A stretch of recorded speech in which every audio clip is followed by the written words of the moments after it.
there, flock. Welcome in to another winning edition of 3 in, 3 out. I am your fired up host, Clinton Bonner. And of course, you probably know by now, but if you do not know, 3 in, 3 out, it's a little side story. It is written, it is recorded, it is distributed exclusively for the Seahawks podcast, the best Seahawks podcast on the planet. But you probably know these things. All right, we are fired up about that win last night. It is now Tuesday, which means yesterday was Monday, which means yesterday we put a beat down defensively on those Vikings, coming away 21-7. And as you know, 3 in, 3 out.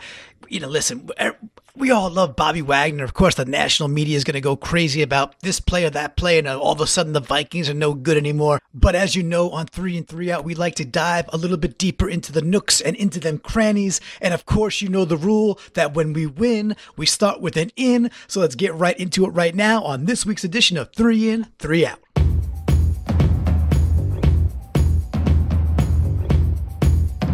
So for the millions and millions of fans out there, the listeners of 3 in, 3 out, you know that I keep a ledger, a physical ledger during the game. I got my trusty Seahawks notepad with my Seahawks podcast sticker on the back of it, and I make a line right down the middle. I bifurcate the page. Sometimes it's not quite bifurcated because who knows, I'm distracted by one of my children, but it's down the middle of the page, and I put the in and I put the out, and very often I could look back, really just look at the page itself and understand who dominated the game just based on how many ins and how many outs there are on each side.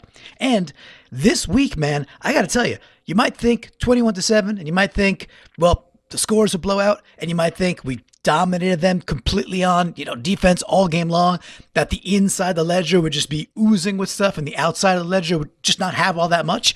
It's actually not the case. The in and the outside the ledger are almost identical. You sure about that 5 minutes? Identical. These are some magic grits right here. But it's kind of funny, in a game where we did dominate, I have almost the same amount of ins as I have outs, and I've got some really good ins this week. I'm fired up to share them with you. All right, we know everybody's going to be talking Bobby Wagner, and deservedly so. And we know everybody's going to be talking Frank the Tank, who got his 11th sack and was just destroying people all game, and deservedly so. Frank Clark understands that he's about to get paid. He is about to get the truck backed up and make a whole boatload of money, likely this offseason, as the Seahawks will probably lock him up for a nice extension. And you know what? Well deserving of the money. All right, so we're not going to talk Bobby, and we're not going to talk Frank Clark. So who the heck are we going to talk about? I'm going to start this one off with, it's the third quarter. There's about 8 minutes left in the game, and this gentleman, it is a 3rd and 1. Now, I don't understand for the life of me why on a 3rd and 1 they weren't doing a QB sneak, or on a 3rd and 1 they weren't giving the ball to Dalvin Cook or Murray, and all I could say is thank you, and now I understand why the OC got fired. Cousins tries to drop back. He starts to kind of go to his right just a little bit, and who comes just barreling around the corner? It is Dion Jordan. Dion Jordan makes a heck of a play. Still an extremely low-scoring game at this point. He beats his man, comes around the corner, and then chases Cousins all the way to the sideline. Let's give the credit. So in a game where we have all these big studs showing up, there was also these role players. And this first in goes to Dion Jordan. We were really fired up at the end of the 2017 season. Dion Jordan had like that second half of the year, the last 6 games, kind of came out of nowhere, looked really good, looked like he was going to get his career turned around. And then this year, he's kind of been hurt. He's been a little bit marginalized. He hasn't had that many opportunities as we've gotten better with our line overall. But you know what? The man's still getting in there, and he's still making plays from time to time. And this one was a huge one. All right, let's hop on over to it now.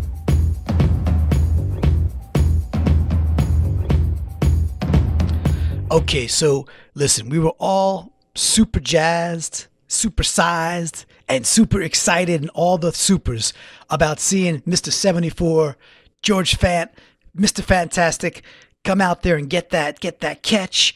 And then the turf monster eats him up, and he only gets 9 yards when he should have had a first down. But anyway, nice job by Fant there. But he's not going to get an in for that. In fact, I'm going to give Fant an out in the first out of this one, because it is that first drive. Play number 1, Carson up the middle, about 3.5 yards. Play number 2, Carson up the middle, 4.5, 5 yards. Play number 3, 3rd and 1. They give the ball to Carson, and Fant just gets beat. he gets beat and gets beat so badly. The man that was lined up on Fant just crashes in, beats him to the inside, and Carson has no shot at getting that first down. So first drive of the game, we are setting the tone early. We're doing what we got to do. We are feeding the beast that is Chris Carson. We will talk more about that later and how often that beast should be fed. Come on, Fant. Come on. If you're out there and that's our big package and, you want the opportunities to go make a play later and go catch a ball and get on the field more often, you can't get beat there. You gotta do a better job there. Carson had no opportunity to get anywhere. 3rd and 1, we get stuffed. First drive of the game, and we got to punt the ball away. Deflating out of the gate, being like, man, come on. 4 yards, 5 yards, and we can't get 1 yard. Come on, Fant. You got to do better there. That's the first down.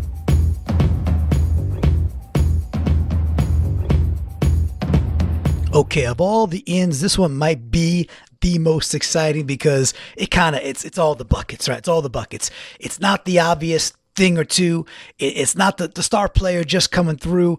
It's a bit of an underdog this time of year, and the plays in which we're going to dive into are these beautiful nooks, these juicy crannies. Man, we are going to talk a little bit about Shaq Griffin, right? So Shaq Griffin's kind of gotten beat up this year, and a little bit deservingly so, and maybe a little bit undeservingly so, but hey, the play on the field is the play on the field.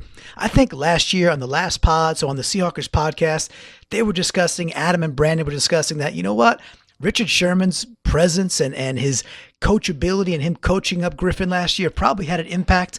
Maybe one of the reasons we've seen Griffin take a little bit of a slide this year. But here's also the deal. He was also on the field last year opposite Sherman. So Sherman's taken away half the field. It's going to make your job easier. Maybe you're getting picked on a little bit more here or there. Maybe more balls are coming at you. But regardless, it is easier to game plan with Richard Sherman versus without Richard Sherman, meaning from a defensive scheming standpoint, because you got an all-pro, you got a Hall of Famer just across from you. So again, that's like Batman in Gotham. That is locked down. You don't got to worry about that. You just got to worry about your territory. This year's different, right? So, hey, Griffin's taking some lumps, but let me tell you, not this game. Overall, lovely game by Griffin. But what I love the most, later in the game, Vikings are still in it. There were 2 back-to-back passes. By the way, not bad passes by Kirk Cousins, who all of a sudden is the worst quarterback ever. And my word, that guy can't lead a team and he's terrible. Yeah, it always seems that way, that we beat these teams and all of a sudden, they're just terrible and can't play and can't ball. Meanwhile, the Vikings were moving left to right on screen, and it was about like a 15-yard, maybe out or just some cross over to Diggs first and foremost. And Shaq is right there. Makes a beautiful break on the ball. Doesn't give up an inch. It just gets there with perfect timing and just, does not allow Diggs, who's one of the best in the league, to make the catch. Okay, I think that was 2nd down. The very next play, they go to the right-hand side again. Again, the Vikings are moving left to right on the screen. Cousins drops back. He has some time. He unloads down the right-hand side. This time, Griffin's got a little bit more room to close. And this time it's Thielen. And Thielen's kind of going to the ground to go get the ball. And again, Griffin just closes. He covers it, smothers it. Great coverage. He also gets a kind of a bit of a hit on Thielen. The ball jostles loose. Thielen's legs kind of collapse under him a bit. Looks like he might have hurt his knee a little bit there. He had to take a play off and just kind of rest for a bit. But those were look at this, right? Those are back-to-back plays in very key situations where the QB goes to 2 top 10 wide receivers in the entire NFL, and on back-to-back plays, Griffin does exactly what he has to do. He's on time. The coverage is so tight, and they would have been miracle catches if they were able to haul them in somehow, some way. That's how good the coverage was. They weren't bad passes. They were good passes. They were just defended expertly. So listen, Griffin all around had a really solid game. And I think everybody could say probably his best of the year and be like, man, that was a huge performance. But those 2 plays back to back, they did it for me. I love those 2 plays. So you stop Diggs and Thielen on back-to-back plays in a super close game like that. Man, that is an in. Maybe one of the most deserving of the year. So Shaq Griffin, good on you. The in is for you.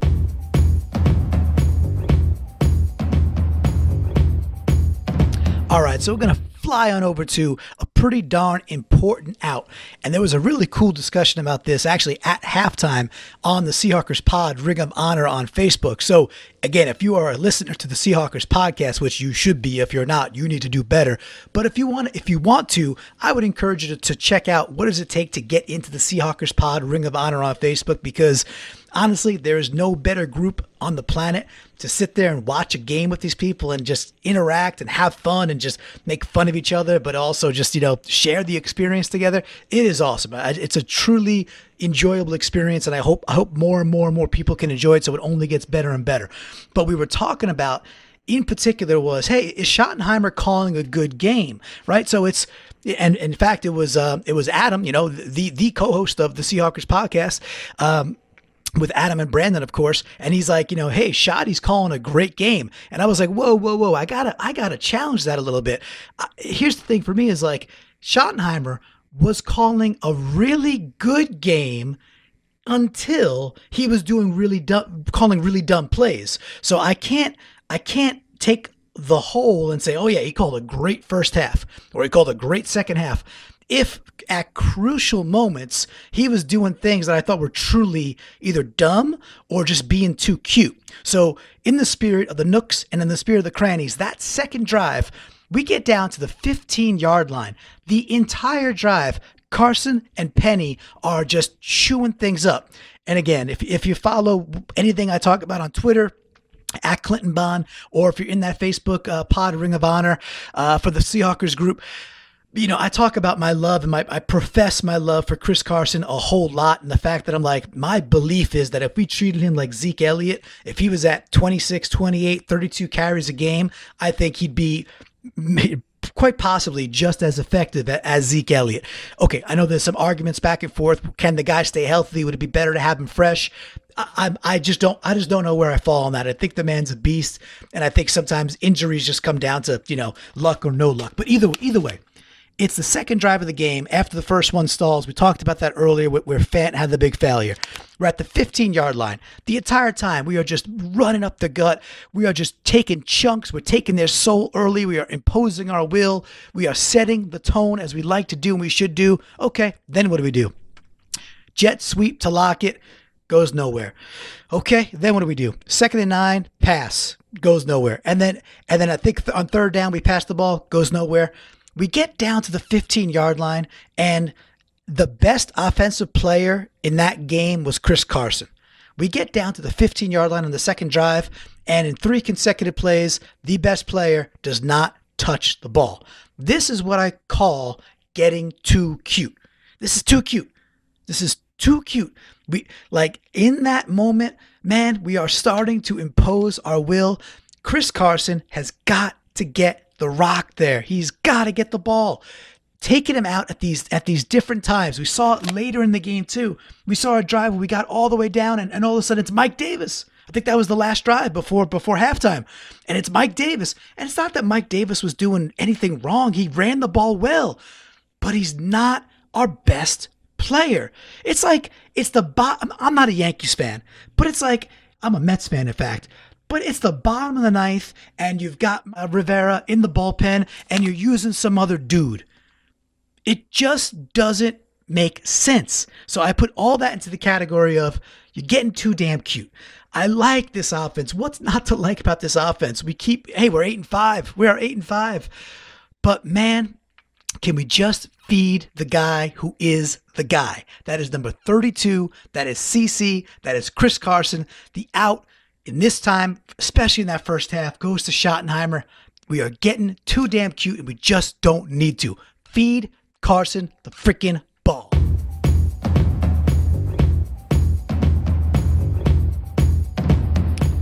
Okay, so as I peruse the in, I got a couple of more ins that I think are truly worthy, but I just got this affinity for going to plays and going to players that are probably not going to get talked about in other spots, and just kind of owning that and saying, you know what, that's the spirit of 3 and 3 out, is let's put the shine where they're probably not getting all that much shine, just because, hey, there's other things to talk about, right? So I want to be down with the King again. I think I was down with the King earlier in the season. It might have been week 1, but We're talking, I mean, the man, from what I could tell, made maybe one play all day, well, at least one play.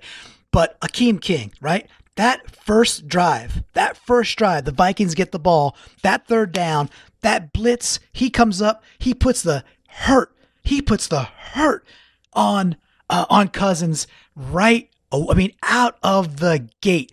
He just tackles that man, drives him to the ground. I was actually shocked that they didn't flag him, because I've seen that exact same motion where you put your head to the side, you drive through the quarterback, and you just drive him to the ground. We've seen that flagged pretty much all year long. In this particular case, I'm not even going to say, King got away with it, because I think the rule in the first place is absolutely rubbish. So you can't get away with something that is just a stupid rule, because that means you're getting away with something that shouldn't exist. And that just doesn't, the quantum physics there do not add up for me. So instead of going down that path, I'll just say King did exactly what he had to do there. He was quick off the ball. He just goes straight up the gut. He intimidates Cousins right away. He puts a hurt on Cousins. He drives him to the ground, and the Seahawks get the ball back. Now, it's not just the play. It's when did the play happen? It is that setting of the tone that, hey, you are walking into our place. You are walking into the clink. And guess what? You're not walking out of here. And if you are, your head's going to be down low. And Akeem King made sure of that from the first chance he got, the first series on, and it set the tone for the entire stadium. So listen, I'm not going to go off on some tirade and say that this is the reincarnation of the 2013 defense. It's not. It's not that. But in the same way that we've seen Cam Chancellor set the tone in the past, it was at the Super Bowl when he just destroys a couple of souls, or if it's like back in the day, crushing Vernon Davis, when Vernon Davis basically can't stand for 3 weeks. I don't mean the dude's hurt. I mean, he's just mentally out of it for 3 weeks because he gets hit so dang hard. We've seen Chancellor do that back in the day.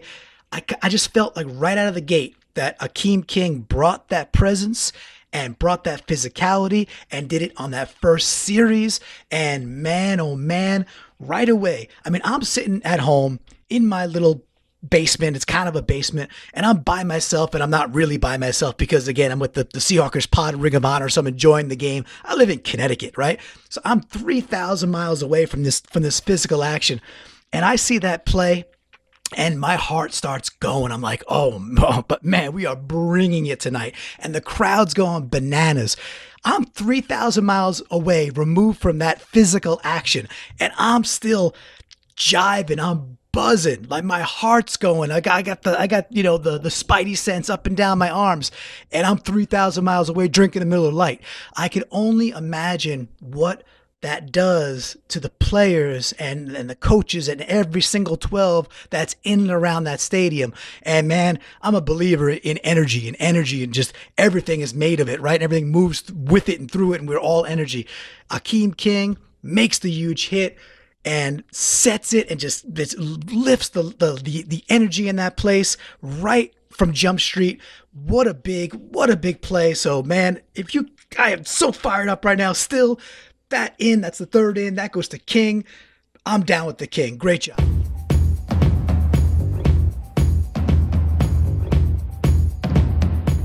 All right, last out. We can make this one a pretty quick one, but it's just a certain little play. So this is now, we're talking, it's a 1st and 10. We are at around midfield, around the 45-yard line. Again, it's quarter 3. Man, oh man, do I wish we could avoid these doldrums we sometimes hit in like the end of the second quarter and then into the third quarter. We seem to still hit these offensive doldrums. And here's the thing, going back to the, too cute for school, getting too cute for our own good. We got a good thing going. We have a fresh set of downs. And then we just do this slow developing, multi-option little toss reverse, not a jet sweep, a reverse to Lockett, and he just gets slammed back and we lose like whatever it was, 6-7 yards. I'm just, standing up and just screaming at that point, being like, can we just stop right in that game, in that moment? We just didn't need to be cute. So it's almost a continuation of the too cute, out from before, but just another example of another kind of shining, unfortunate example where moving the ball, we are dictating what we want to do on the ground. And we just call a dumb play. We just call another dumb play on what is now a pretty wet. It's raining a little bit of a sloppy track. It's so slow developing, and he just gets enveloped right away. It's like, man, stop trying to be so damn cute, especially on a track where it's not a fast track. It's just things are not looking fast out there. It's a little bit wet. It's not crisp. You want to call that play when you're inside a dome. You want to go call that play at the Mercedes-Benz Dome where Atlanta plays all day long. Want to go call that play inside the Jerry Dome down there where Lockett could have his full head of steam and almost like Canadian football CFL take it around the edge because he's got so much momentum. I get it. I felt like this game was moving at a slower pace, and you could see that. And the things that were working in that what was kind of a slower environment from an offensive perspective, the things that were working were old school smash mouth football. Not tosses to the left, not things where Penny has to reverse field for God knows what reason and run 70 yards to go get 12, but in between the tackles, smash mouth football. We were blowing them off the line over and over and over and over. So let's give some love to Sweezy, and let's give some love to Simmons. Man, they were blowing these, and to Britt, of course, blowing these dudes off the line. Then they get cute. Then they get too cute. I like cuteness. I'm a fan of cuteness. But you got to be cute at the right times. Know when to be cute. Okay, let's get into what is, of course, our favorite segment of 3 and 3 Out, and that would be From the Fly.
As we focus, we get on over to the Bay Area to take on the Niners. This is kind of a cool week. It's already Tuesday because we played last night. We got football on Thursday. We got football on Saturday, and then we're playing the 405, or for you guys on the West Coast, the 105 game versus the Niners in the Bay Area. This is just pretty simple. Like, again, let's go in that theme of not overthinking it and not getting too cute. Why don't we just go in there, just, take care of business? I actually think the 49ers are a better squad than we saw 2 weeks ago, because I didn't think that final score was indicative of where the game really was. You had a pick at the goal line by Bobby. Okay. You had a turnover, a fumble that Bobby got, which I think was at like the 5 or 10 yard line, where that really, in my opinion, wasn't even a fumble. I think Wilson was down and Wagner just took it out and ran with it. And I think it was a bad call by the refs. So you had what really was amounted to takeaways and timely takeaways to blow that game out. Now, I think the Seahawks win that game regardless, but I actually think it was a lot closer than what the score revealed because of those turnovers. Now, here's the thing. You just go be efficient. Just go be efficient. Don't need to go in there and be cute. Go get Carson his touches. Go get 150 to 200 yards on the ground. Let Russ go get 200 yards and 2 touchdowns, and just get out of the Bay Area and take a short little jumper back to Seattle. Let's go get that 9th victory. Gotta go have it. What a beautiful season this is becoming.